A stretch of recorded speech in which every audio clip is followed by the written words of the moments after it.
So this week we did observe Ash Wednesday, the beginning of Lent, 40 days of faith, reflection, and examination, spiritual discernment, and transformation, culminating with Holy Week, Palm Sunday, Monday, Thursday, Good Friday, Easter morning. Today we are dealing, this week and next, we'll examine loss and grief, ours and others. And today we're dealing with grief, ours, surrendering life's blessings. Next week, dealing with grief, others. Your sorrow doesn't scare me. The Reverend John Claypool was a Southern Baptist minister who became an Episcopal priest after he and his wife divorced following the death of their young daughter, Laura Sue, out of which John wrote his book, Tracts of a Fellow Struggler. He was one of America's 10 best preachers, in my opinion, and one of my favorite theologians. Years ago at a Hillcrest Medical Center clergy conference, John said, "Life is a gift, not a possession. Life is not something we get to keep." Indeed, life has a litany of blessings. Sooner or later, we have to surrender. Innocence, youthfulness, capacity for activities of daily living, ability to work, mobility, stability, if we ever had it, life itself. Doug Manning, Oklahoma City author, lecturer, pastoral theologian, wrote the book, Don't Take My Grief Away. At the 2002 Hillcrest Clergy Conference on Compassion at the Bedside, in his introduction, Doug told us that he, at his age 72,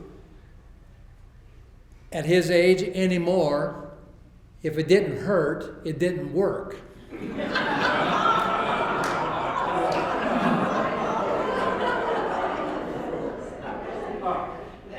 That's not so funny anymore. It was funny back in 2002, but that's not so funny anymore. Doug also said, being old is always a surprise because no one thinks they are. I had a bout of pneumonia in my mid-70s. Really shocked me. I only thought old folks had pneumonia. Family can be good at keeping us in touch with reality. Late last summer, our 14-year-old twins were up from Texas and in our neighbor's swimming pool. I put on my swimming suit to join them. As I entered the water, Kidney says, "Papa, you're a raisin."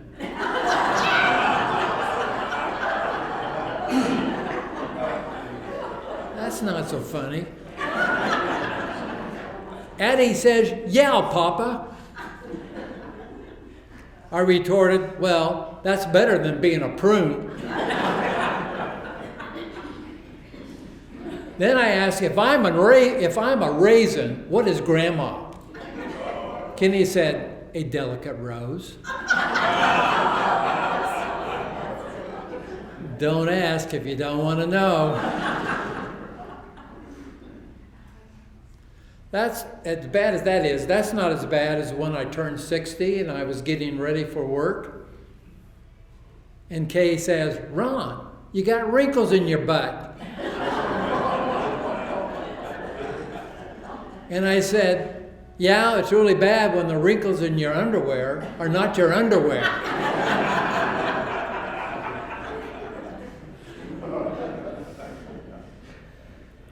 Kennedy once asked me, "Papa, how old are you?" The delicate rose spoke for me, first time ever. saying, "Papa's 70." Kenny exclaimed, "Papa, you're 70. You're old. You're going to die. I don't want you to die." And I said, "Sweetheart, I don't either. I want to live a long time and see you and Addie become adults." When I mentioned this conversation with an adult extended family member, they suggested that what Kennedy said was mean. I said, "I don't think it was mean. I thought it was precious." Really touched my heart. It spoke of her attachment and affection, of our bonding, and indicated a healthy awareness of human vulnerability and mortality. Things to be mindful of, but not morbid about or dwell on.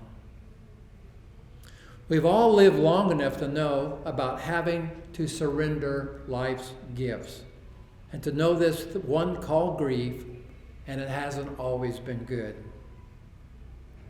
We've all experienced past, present, and anticipatory grief, preparing for the death of a loved one. Kay and I have been through this with our son's death, March 11, 2020. We've all had occasions of having to be, quote, stronger than we ever wanted to be. I first heard this from a young mother, also a pastor's daughter, who had a second child born with anomalies. Just before she left the hospital, she told me, "Chaplain, I've learned I'm stronger than I ever wanted to be." The teacher in Ecclesiastes chapter 3, verse 2 simply says, "There is a time to be born. There is a time to die." Reminding us that birth and death are the bookends of life. Satir, family therapy pioneer, author, international lecturer, and mentor, put it this way: we come in on our backs and we go out on our backs. One we call birth, the other one we call death. With the one we have lots of taboos, with the other we have a lot of fears. Birth and death are like the old popular song, "Love and marriage go together like horse and carriage. You can't have one without the other." The book, When Breath Becomes Air, anybody hear that book or read it? When Breath Becomes Air. It is Dr. Paul Colonethi's meaningful and moving memoir about his life, his practice as a neurosurgeon, his illness with stage 4 metastatic lung cancer, and his imminent death. Paul was diagnosed in 2013 in his 6th year of residency. He had never smoked. He completed neurosurgery residency in 2014. He and his wife, Lucy, had a daughter, Elizabeth, 8 months before he died, March 9th, 2015. In his book, Paul tells us, the lung cancer diagnosis was confirmed. My carefully planned and hard-won future no longer existed. Death, so familiar to me in my work, was now paying a personal visit. The fact of death is unsettling, yet there is no other way to live. Cogent book. Amazing young man.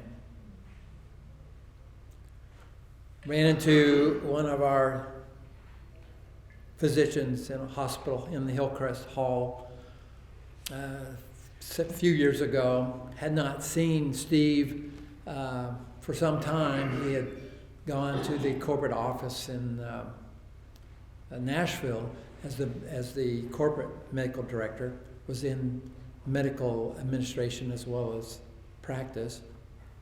And so Steve and I, we ran into each other and greeted each other. Ron, how are you? I'm doing good. Steve, how are you? He says, I'm doing great. Subject to change without notice. Boom, off he went down the hall. That was vintage Steve. I said, can I quote you? And he goes, sure. Upon occasion, and judiciously from time to time, I would share that with a patient.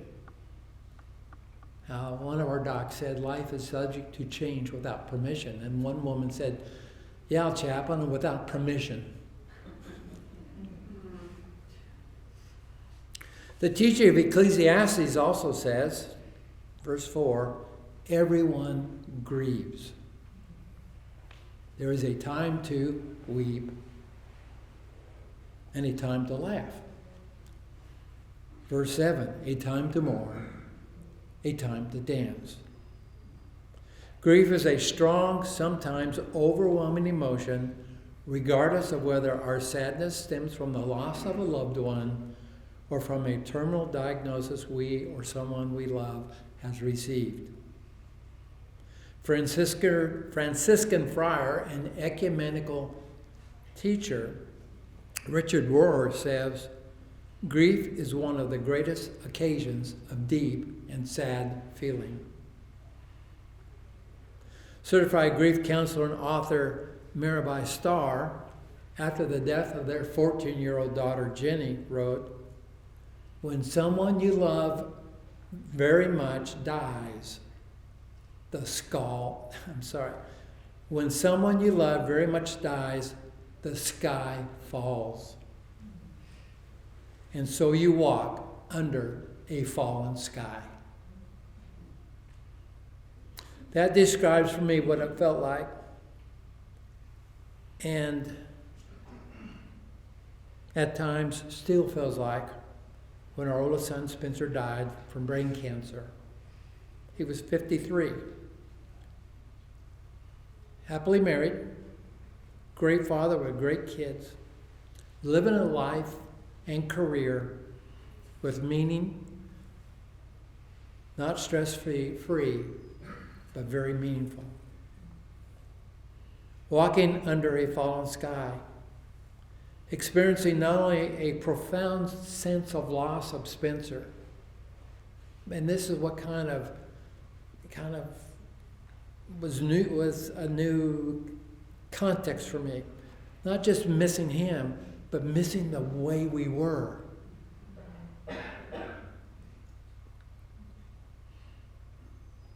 The way things were.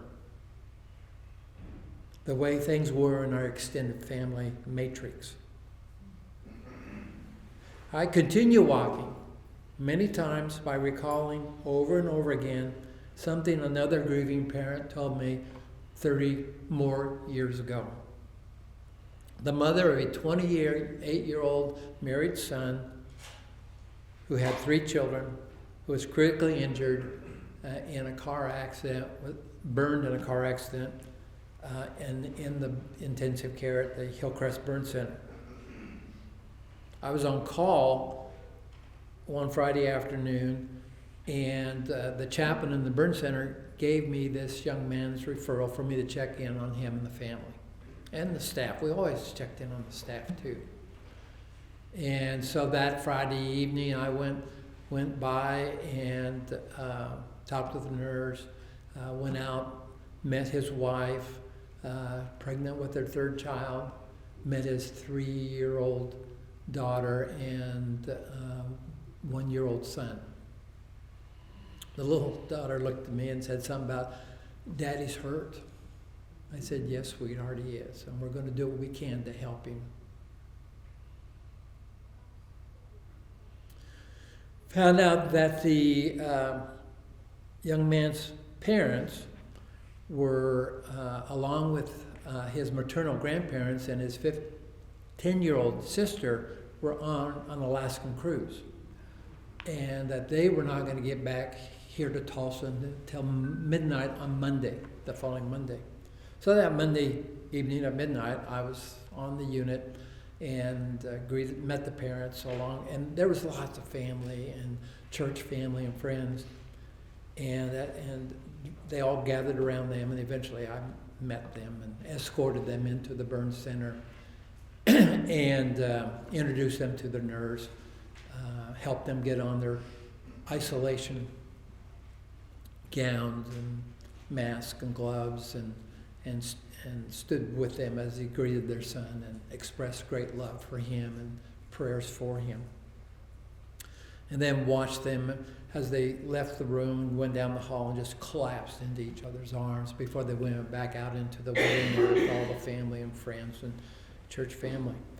And somewhere early that Tuesday morning, the mother came up to me and said, "Chaplain, when I first heard about my son, all I could do was say, God knows. I don't know. I don't know what God knows. I have to trust that God knows what I know." That has stuck with me like Velcro for 3 or more decades. And I've heard things like that before, but this was coming from her gizzard. This was coming from her core. And it just was so substantive. And then 2 weeks before he died, I come to find out from the mother that 10 years earlier, their 15-year-old daughter was on a church outing, youth outing after church one Sunday going to play putt-putt golf. There was a car wreck and she was killed. And I thought, okay, she's been down this path before. God knows what I don't know resonates with what John Claypool said. Despair is presumptuous. I know, it was intriguing.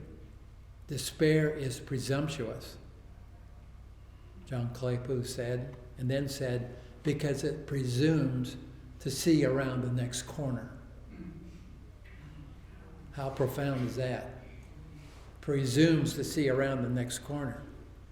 Only God knows what I don't know.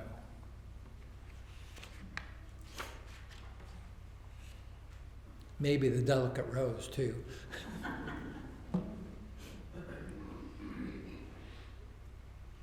Visiting, assisting with Spencer in his care in the home.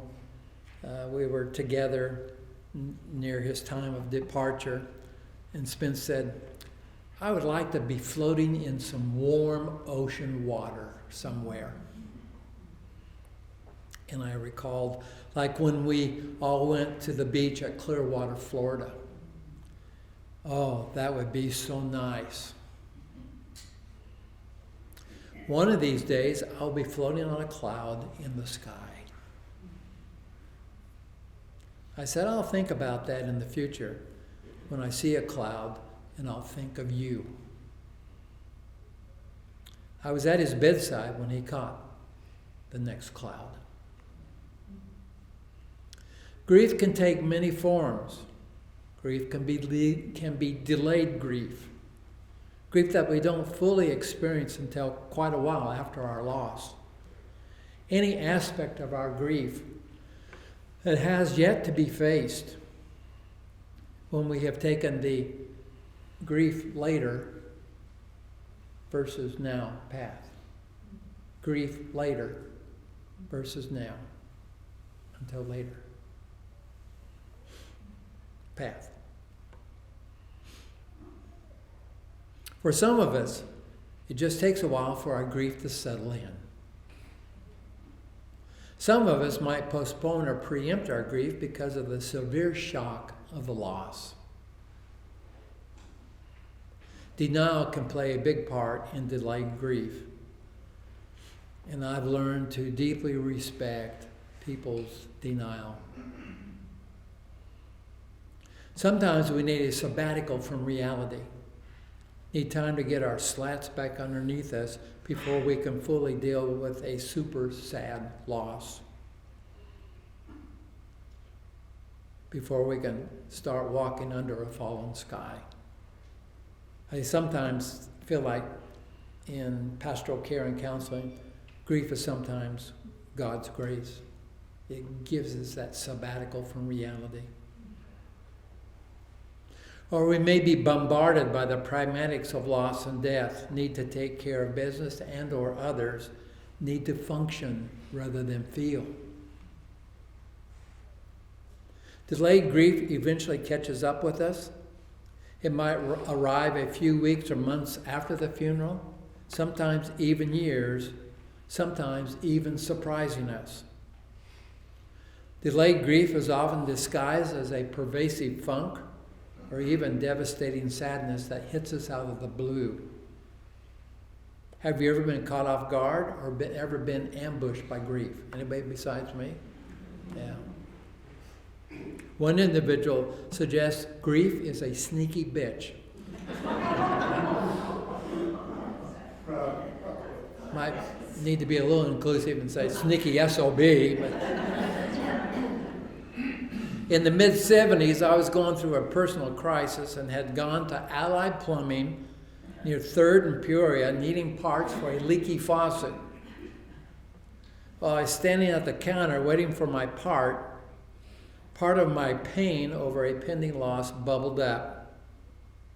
And I'd had enough chaplaincy training and experience to not immediately try to shut it off. I started crying some.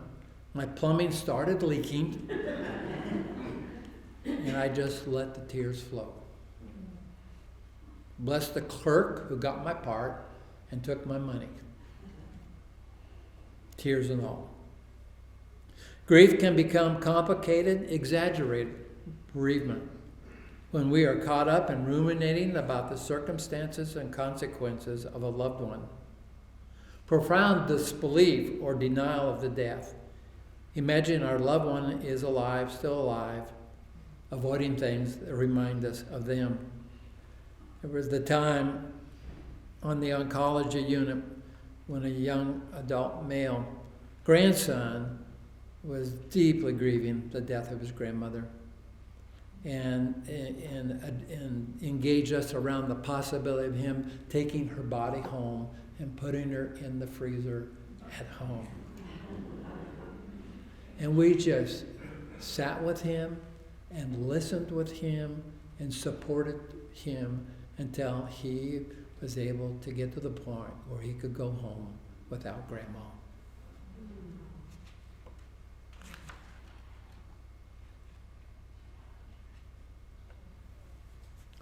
Sometimes unresolved anger or bitterness, feeling that life is empty or meaningless, when our painful emotions are severe and debilitating and don't improve even after time passes.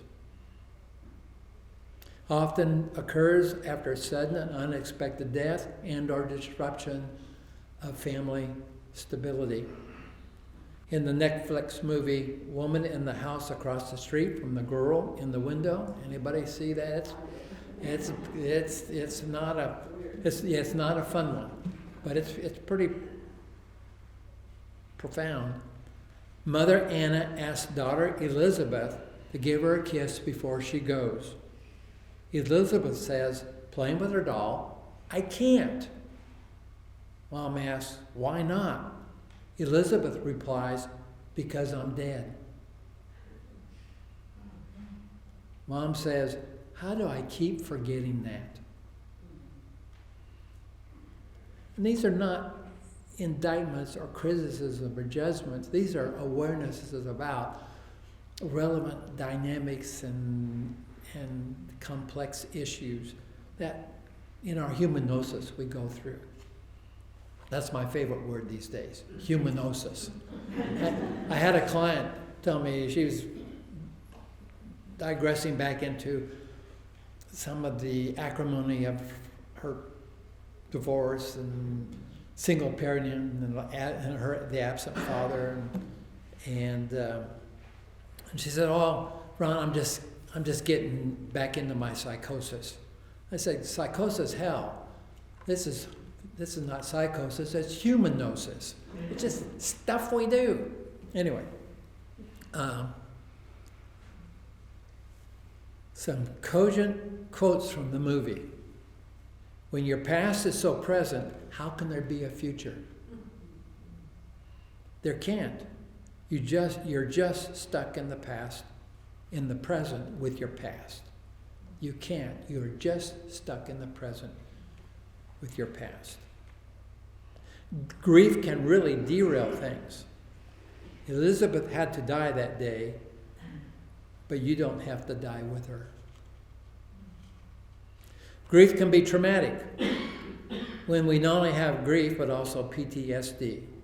Significant loss and grief, along with violence, victimization, violation, fear, horror, vulnerability. The whole world has been grieving with an unimaginable, tragic, traumatic loss from the COVID-19 pandemic. And now, as mentioned earlier, the Ukrainian invasion and devastation. Threat to global and national security.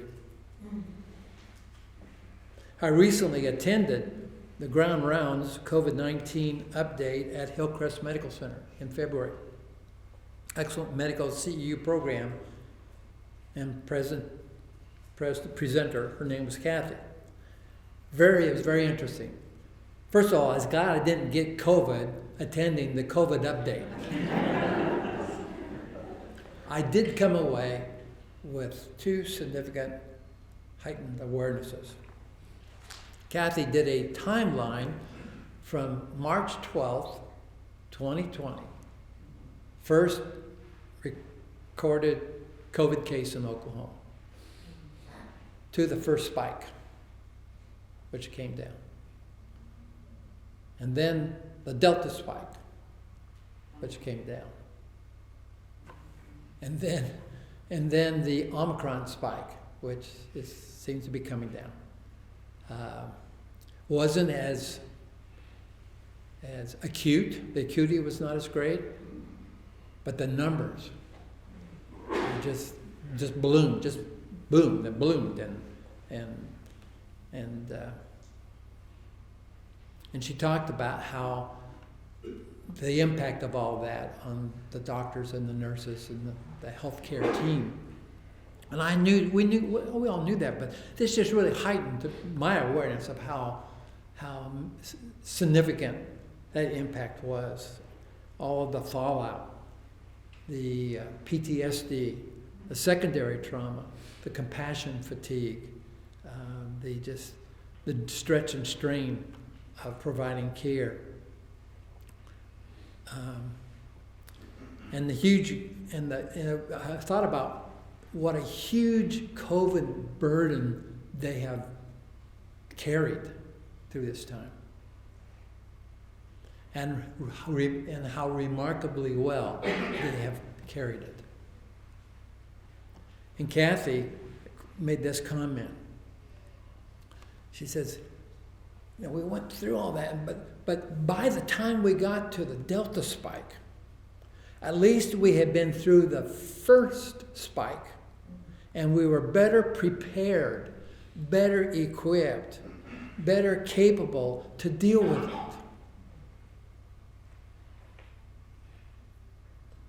To deal with the Delta and subsequent spikes. As important as the burdens we have to carry is how we carry them.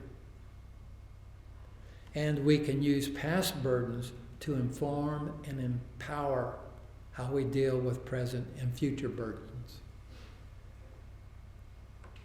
Friday morning,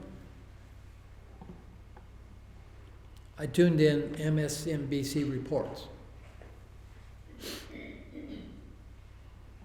First, saw a scene of a Ukrainian father sitting hunched over a blood-stained cloth-covered coffin,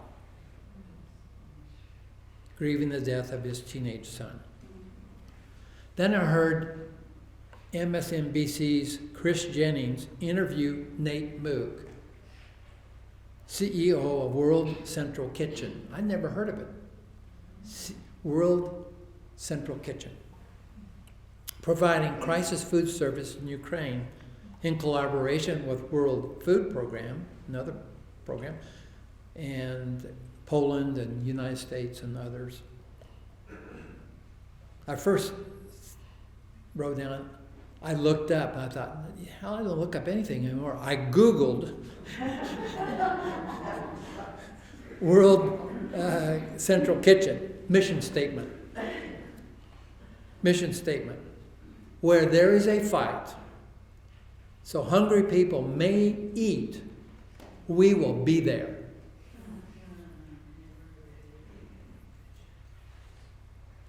Nate and WCK team have provided in excess of 150 hot meals for Ukrainian refugees. Some of the 1.2 million women, children, elderly, about our age, fleeing into Poland and other adjacent countries. Towards the end of the interview, Jensen interestingly and insightfully says to Nate, sometimes when you are in service in a situation like this,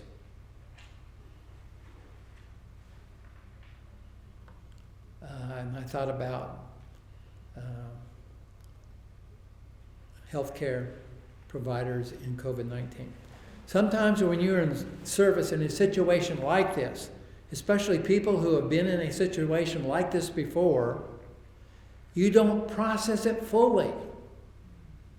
That's a pastoral care insight when you are in it, but it is an extraordinary and challenging thing you do to do what you do. How is your team holding up? Nice, she was a good chaplain. Camera back on Nate Mook. Seemingly his countenance has slightly changed. This is maybe getting to him a little bit, or that's surfacing a little bit. Not getting to him, but demeanor simultaneously maintained. Our team is doing incredible considering the circumstances. I think that what keeps you going is talking to these families who have gone through so much, and our ability to provide them that hot meal that not only nourishes their body, but also their soul. And that kind of keeps us going day by day.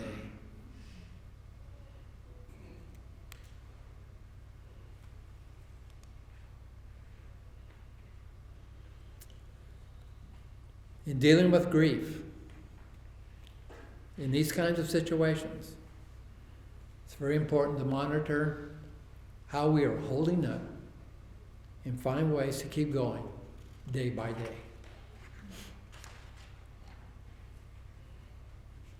In dealing with grief, when we are mourning, in dealing with grief, be patient, be gentle with yourself.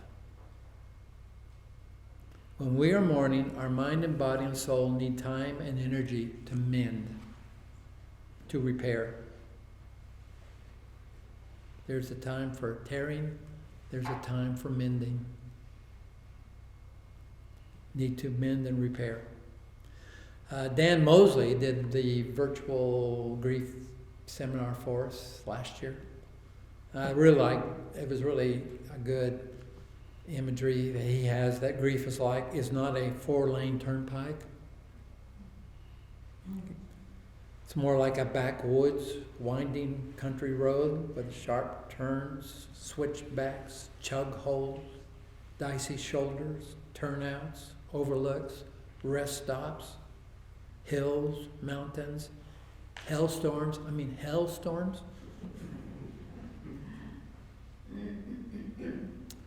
It's not a sprint, it's a marathon, most of the time. There's no map for the landscape of loss, no established itinerary, no cosmic checklist where each item ticked off gets us closer to success. The process is the same for everybody. There's no recipe. It's the same for everybody, but everybody's process is different.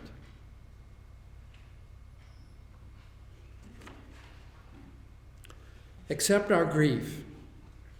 Dealing with grief, accept our grief. Accept the reality of loss. The husband and father of a family I had seen in marital and family counseling died of brain cancer at Hillcrest. Subsequently, the wife did some grief counseling with me. During one session, she handed me a copy of a great article by Elizabeth Harper Neld. And I have copies of this article for folks if you want one later. She found this article by Googling, "How long will I grieve the death of my husband?" The article contains excerpts from Harper Neld's book, 7 Choices Finding Daylight After Loss.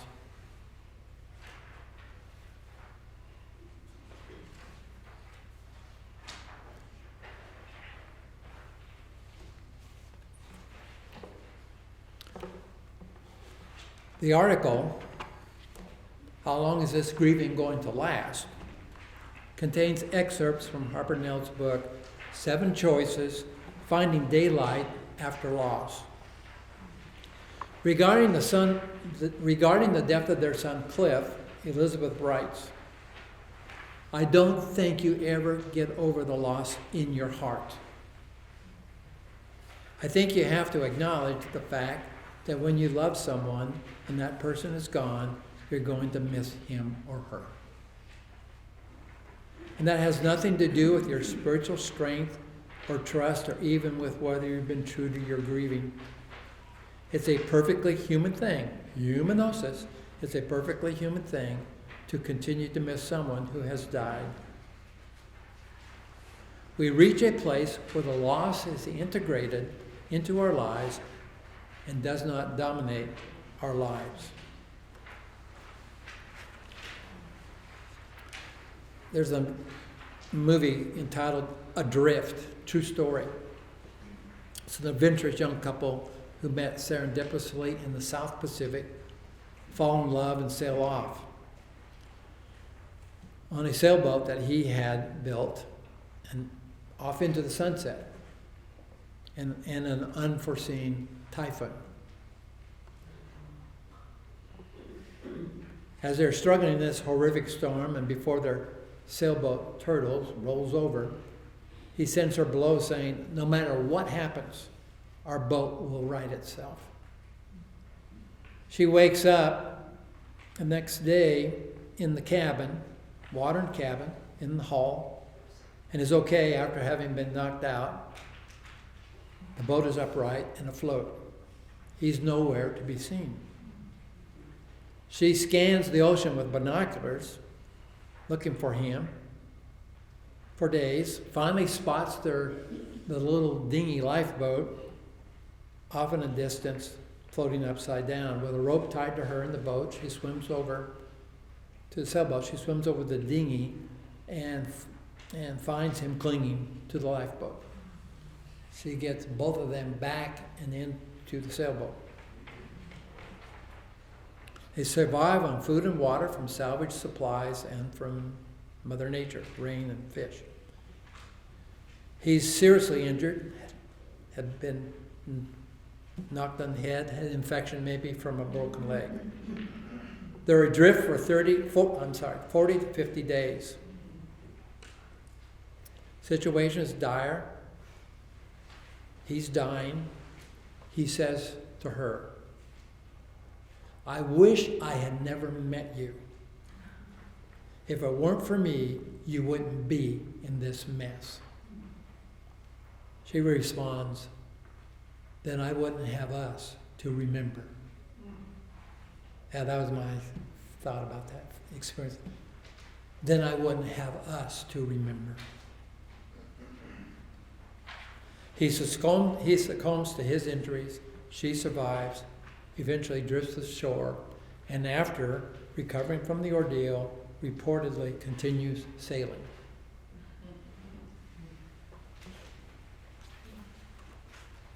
Accept our grief, accept our feelings. Cry when we have to cry, laugh when we can. I was wheeling Spencer around the block. We got out of the house a little bit, wheeling him around the block in his wheelchair. And he says getting tired, wants to go back. So I start to turn to go back. He goes, that way. You're going the wrong way, that way. And that way would have gone to the swimming pool. But maybe that's where he wanted to go. This way would have gone home. So I say to Spencer, has your father ever led you astray? And he's forward in the wheelchair and starts shaking and laughing, chuckling. He says, hundreds and thousands of times. And I fell for it every time.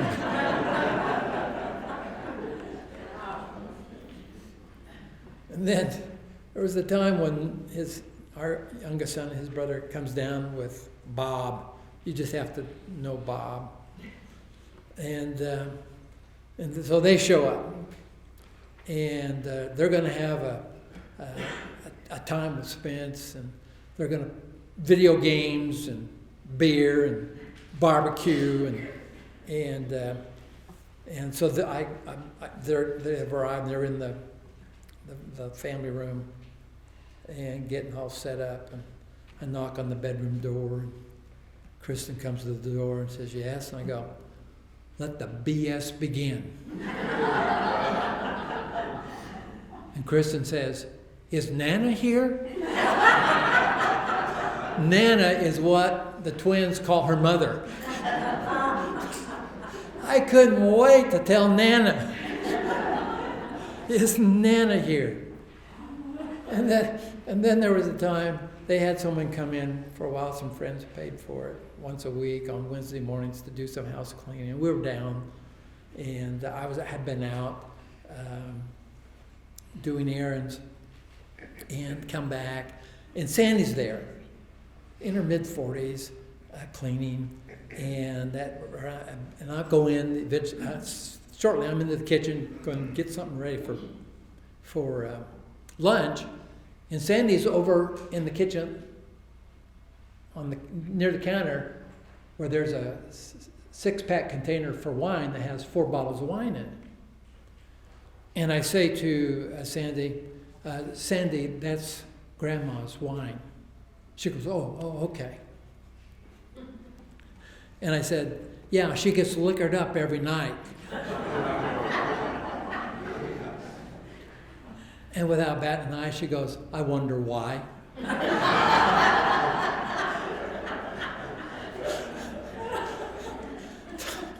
Totally awesome. You know, lately, I've been reflecting on how life has 5 L's.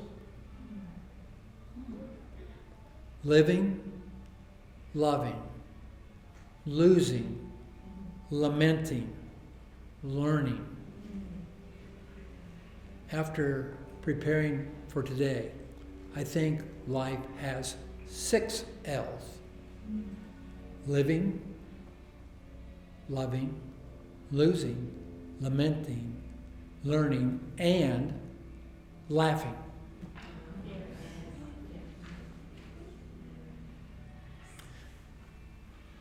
Doug Manning's Kojin book, Don't Take My Grief Away, encourages us to be mindful and vigilant about not letting others and or ourselves minimize and marginalize our grief. Virginia Satir, one of the gems from Virginia Satir, so many.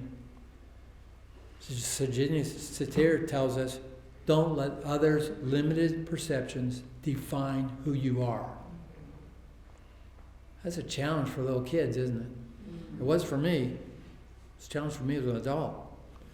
So too with grief. Don't let others' limited perceptions define and direct our grief. Look after our health. When we are grieving, self-care often flies out the window, and we need to monitor how well we are holding up. Eat, sleep as well as we can. Depression can be mitigated through appropriate exercise. Take a time out. Put yourself in time out. Take a walk, long bath. Have a complete checkup. Tell your doc about your loss. Look for local bereavement support. Avoid use of alcohol and medications. They can numb the pain for a while, but ultimately they will leave the nervous system in shreds and make us feel worse in the long run. I often suggest to people that they talk first. Take, don't talk. Take, don't talk. Talk first. If appropriate, later take, prescribed, monitored by a physician. Delayed grief can be isolating. In times like this, part of our humanosis is we want to withdraw when we absolutely need to reach out.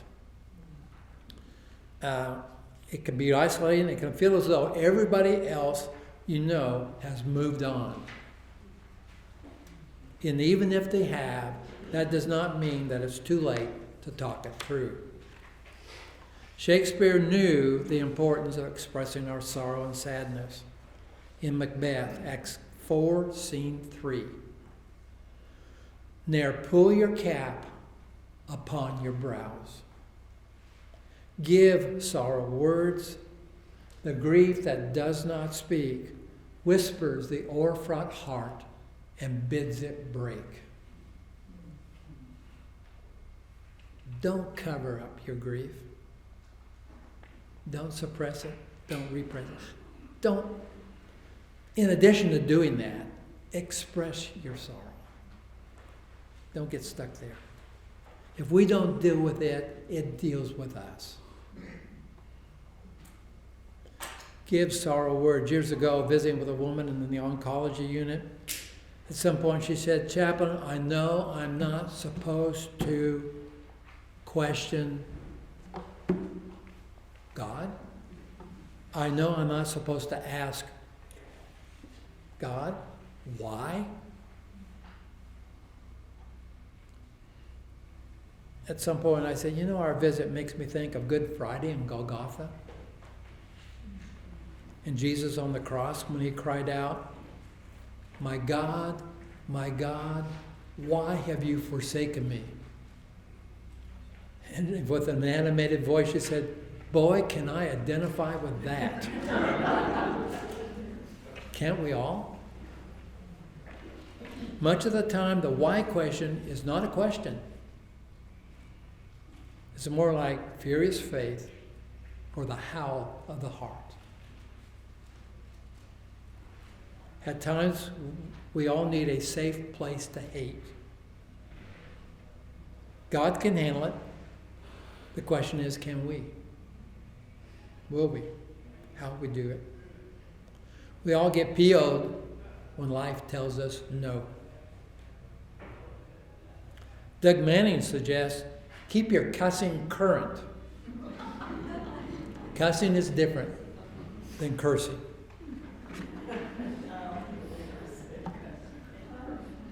Deal with grief by leaning into our new reality. Into our new reality, in which our loved one is no longer physically present. Find an endearing connection with our loved one while hitting the restart button, while recalibrating our world without their physical presence. Mary Oliver was a poet who apparently understood grief all too well. She has written poems of resilience and honest reflection that speak so profoundly to the pain that accompanies and surrounds grief and loss. Poems a beautiful tribute to the difficult process of grieving and the immense strength it takes to find joy in the most improbable times. Her poem, Heavy. At the time, I thought I could not go any closer to grief without dying. I went closer and did not die. Surely God had a hand in this, as well as friends. Still I was bent, and my laughter, as the poet said, was nowhere to be found. Then said my friend Daniel, brave even among lions, "It is not the weight you carry, but how you carry it. Books, bricks, grief.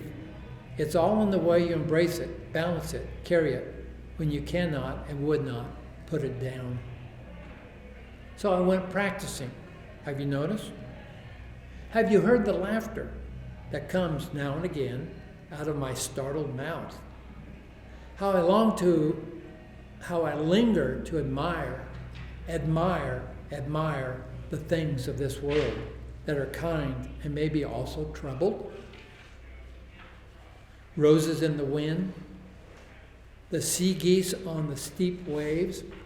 I looked out I looked out our south window, and there was the white baron, not the red baron, but the white baron. And it's this huge swan that resides on Mockingbird Lake, just half a block north of where we live. And I could hear him honking as he takes off and was ready to come back and fly, and I'm always looking for him, the white baron. And he's always harassing the geese that are on that Mockingbird Lake well. He just always bucking the crap out of the white baron. Anyway, the geese on the steep waves, a love to which there is no reply. American author and civil rights activist Rita Mae Brown has said, "I still miss those I love who are no longer with me, but I find I'm grateful for having loved them. The gratitude has finally conquered the loss." Another individual shares, "As we travel through the pain, with time, we will start to be able to see the beauty that can come from even our most heartbreaking seasons. The perseverance that can grow despite deep suffering." And then in another poem, The Uses of Sorrow, Mary Oliver writes, "Someone I loved once gave me a box of darkness, a box full of darkness. It took me years to understand that also was a gift."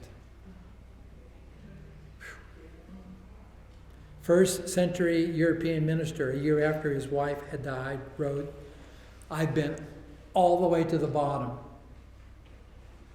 and the bottom is solid." I know that I've had that for I don't know how many years. I hit bottom. I didn't bottom out. Kristen, our bonus mom, Spencer's wife, emailed me this. "Grief never ends, but it changes. It's a passage, not a place to stay. Grief is not a sign of weakness, nor a lack of faith. It's the price we pay for love." And you know, when it's all said and done, we are all just walking each other home. Thank you for helping me walk on our fallen sky this morning.